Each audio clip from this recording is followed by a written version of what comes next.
Hello, my name is Zachariah with Old Man Gaming, and this is another Snap Judgment review. What is a Snap Judgment review if you've never listened before? Well, I think game reviewers nowadays get a little caught up in finishing a game, 100%ing a game.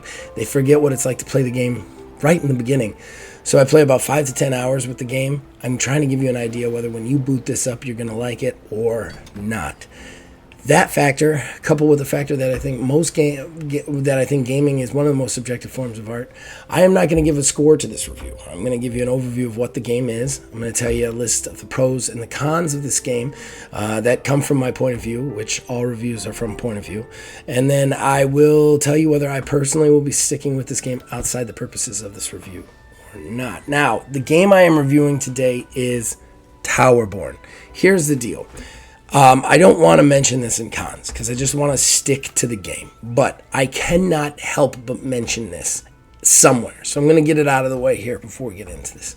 This game egregiously violated some things for me. Mainly, this game is from Stoic. It's a beat 'em up, kind of Destiny style beat 'em up, and the idea with this game is that it's a Game Pass game. It's a Microsoft exclusive, which means all Microsoft exclusives are supposed to launch into Game Pass day one. But instead, they decided to put it on PC and charge $25 for the first 6 months of its release before even putting it on Game Pass. And I just think that is an egregious money-grubbing lie to us. Like, that is not okay. It's not cool, and it is really going back on a lot of promises that Microsoft has made to us.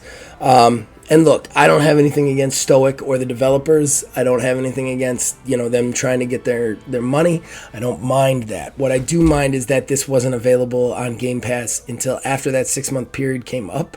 So it definitely feels like really, really low down double dipping, in my opinion. And I have to mention it there because I think that was shameful. But let's get into it. Now, with that out of the way, let's get into the actual review. Towerborne is the newest game in a series I like to call But Destiny. As in Mad Max, But Destiny. Streets of Rage, But Destiny.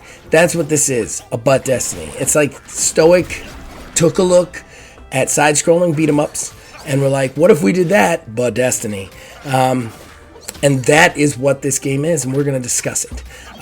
If you guys have been on this channel for any period of time, you know that one of my favorite genres, if not my favorite genre of games, is the side-scrolling beat-em-up. I love that it's getting a renaissance, and I love that this is allowing the games to innovate in a lot of ways. And there's a lot of things that Towerborne does to innovate on the genre, such as the gear score and whatnot. Basically, what this game is you create a character. You got some deep creation options, but you create a character. Then you are spawned into the Belfry, which is the last kind of bastion for human civilization. The Belfry is this tower, this huge, massive tower with a city built around the sides of it. And you're a Towerborne. But you're more than that. You're an ace. These undying characters that get pulled out of the ebb, which is some sort of ethereal kind of world that allow them to continue to live for extended periods of time. And these aces are the ones that go down from the tower and fight the monsters that have kind of claimed the lands all over the place. And how this works is kind of twofold. So, like, there is the Belfry, which is just kind of this large kind of opening area. Think Destiny 2's main area, really. And there's a bunch of people who you can talk to, get quests from. Some of these are daily quests. Some of them are actual story quests. There's also different stores and different little challenges you can do here. And then you take those and you go into a world map, which is just this kind of hexagonal world map. And as you move to a new hex, you then go into it, you do a mission there, and it discovers the hex for you. And then you can move through the hex, kind of almost board game style. But the mission itself plays out like a 2D brawler. And you'll take your character in, who you will have picked one of 4 different classes. There's a sword and shield class, a giant massive punch glove class, a two-handed weapon assassin type class, and then this weird kind of pole arm that also is a gun class. Those are the 4 kind of classes, and you'll kind of fight through these areas receiving gear to then replace your old gear and get your gear score higher to get into new challenges and new fights. And that is the game in a nutshell. There is almost no more description that is required. That's the loop. You do the board, you head back to the belfry, you claim all the stuff, you go back out, you do some more board, and you get that gear score higher and higher and higher. So let's just go right into the pros and the cons. I know we're early, but there's not a lot to this game as far as the overall. It is very simple, and it is one of the things we're definitely going to talk about in the cons. But it is, if you've played Destiny, it plays out exactly like Destiny, just a 2D brawler instead of a first-person shooter. So let's go to the pros. Pros, right off the bat, combat. I was not expecting Stoic, who comes from a CRPG background, if I recall correctly, to be able to do a 2D brawler as competently as they have. The combat is fluid, it's good, there's a lot of options, none of them are overcomplicated, there's a lot of ways to attack, a lot of ways to fight, and a lot of ways to chain your combos together that keep things interesting, even if you're just maining one class, which I think is really cool. That is the essence of a great brawler right there, is how the combat plays out, and the combat plays out really good here. It feels really good. The animations are really tight, and there's a lot of like little extra animations to be put in. In fact, I'm going to go right into the animation. There's a lot of cool animations in here. A good example is like, there are these characters, these monster characters that come out and they'll throw a bomb. But it takes them a second to like pull this bomb out, light it, and then throw it. And if you hit them while they're lighting it, they drop it in front of them. And if you walk away without continuing to hit them, they'll react to that uniquely. They'll drop it, they'll kind of like shake off the hit, then they'll see the bomb and kind of dance around before they get hit by the bomb. Which is cool. That's just something they throw it. The enemies really feel like they have a life to them in this, and an intelligence to them in this, which makes it feel really nice. I love the combat in this, and I love the animations. The art is really well done and really pretty. It's great. Which brings me to my next and probably biggest pro, and that is customization. The character customization is super deep here. I did not expect that from a 2D, but like, you can make everything from an orc lady to just an old man to just a normal girl. Like, there's so many different color options and accessory options that you can really have fun with that. And I think that's a testament to the game, in my opinion. I really like customization, and I think that one thing a lot of these brawlers have been missing is any form of customization. And this one has it. I really do feel like I can make my character in this world, which is really cool. It adds to that feeling of getting me in touch and connected with it. So next one I'm going to say is the group play. Is really good, as well as the difficulty. And what I mean by, and why I have grouped them together, is my daughter is actually playing Towerborne. She likes it a lot. She's not the best gamer that has ever existed. She's only 8. But at the same time, she can get it enough to actually be useful in this. But at the same time, her being in the game does not weaken the enemies to the point where we can't touch them or hurt them. A lot of the difficulty in this is based around skill difficulty, and while your gear score makes that easy, it doesn't make it impossible to be, useful, especially if the characters who are of lower score are in a group, or characters of higher score are in a group, because they'll pour on more enemies, but you have a lot more usefulness in that party. I think that's really good how they did that, how they've kind of like balanced that difficulty so that I can play it. Like, I was actually, I want to say like 8 or 9 levels lower than both my daughter and some other guys we were playing with at one point, some friends of mine, and I kept up. And that's hard. That's hard in a game to have it balanced to the point where you can do that. So now we got to move over to the cons. Okay. I'm going to save my worst con for last. But I'm going to say that my biggest cons right now.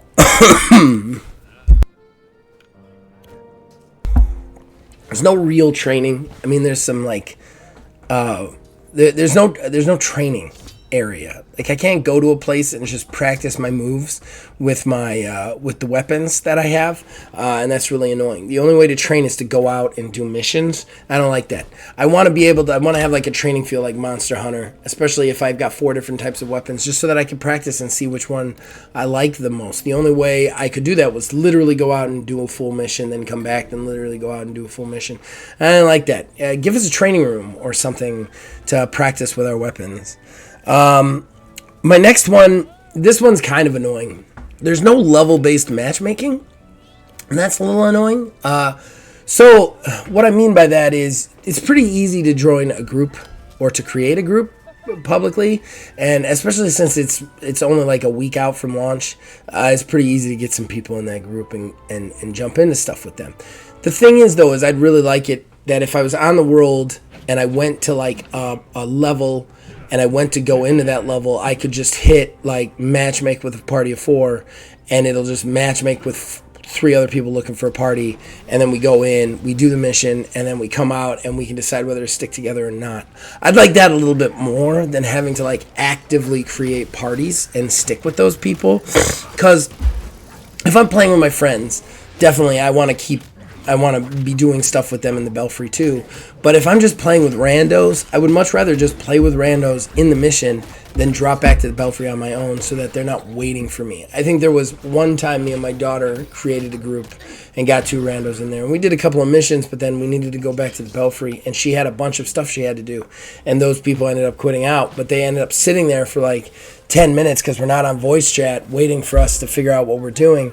And like that kind of stuff, that awkwardness would be alleviated if there was just level-based matchmaking. You could just go to the level, hit the button, and then be like matchmake, and then boom, you're just put in there with 3 other randos and then dropped out, you know? All right. What is the next one here? Investment. I don't know what that is, but we're going to say substance. This is my biggest one. This is my biggest issue with this game, and that is the substance of the game. So we live in this world right now where all gaming is going this way, and it is not fun. And I might be a little spoiled because it just came off Atom Fall and South of Midnight, but this game does nothing to make me care about the lore about the game. I find myself clicking through conversations just to get the quest so I could go grind. And with games like that, where I'm not invested in a second or a third way, I'm going to get sick of them. I'm going to get bored of them, and I'm going to eventually walk away. This is a Destiny butt. And like that is the problem. People need to stop making Destiny butts. There's no extra like mechanics to this other than the grind. There's no like talking to people. There's no reason to talk to people. There's no reason to really understand the lore. It's just go out, do a mission, get gear, come back, upgrade gear, go out, do mission, get gear. There's absolutely no purpose in learning anything about this world, which seems interesting and seems handcrafted and all that kind of coolness, but you have to give me a reason to do that, and you have to build it into the mechanic. You know, you look at Atomfall where like you could only find stuff by reading the lore stuff, and you look at South of Midnight where the lore is directly built into the game itself. You look at other games as service, and believe me, this is a games as service. There are microtransactions in it for cosmetics. It's going, and there's a social hub. It's a games as service. You look at other games as service like Helldivers. They have found a way to make you interested in the lore by making the choices of the players actually change that lore as it goes along. Even Skull and Bones is in their year 2 is taking a swing at doing something different with the lore by choosing a faction side in a big war. Like we have to move beyond this like get mission, go do quest kind of mentality. And this game, even though it's an independent game, kind of suffers from that, in my opinion. It really does. My daughter likes this game, so I'll probably be playing it more. But, like, would I continue to play it regularly if she wasn't into it? I don't know. And I like 2D brawlers, but there's not enough here to make me keep doing it over and over and over again. I don't need the grind in my life. I just don't. So that brings us to whether or not I'm going to stick with it. I kind of already alluded to the fact that, like, right now I'm playing a game called Badlands Crew that I love. Honestly, I've gone back to Skull and Bones, and this is in the rotation, but will it stay in the rotation? I don't know. I do think that its combat keeps it really relevant and fun for a good amount of time, but when that wears off, what's left other than the grind? And I have said it a million times on this channel, grind is not content. So yeah, I don't know. But there you guys go. Did I get it right? Did I get it wrong? You can let me know in the comments below. You can also reach us on Facebook at OmegaGamingDH, on X at OmegaGaming9. You can join our Discord, links in the description below. You can influence this and all of our shows from there. We'll see you guys next time.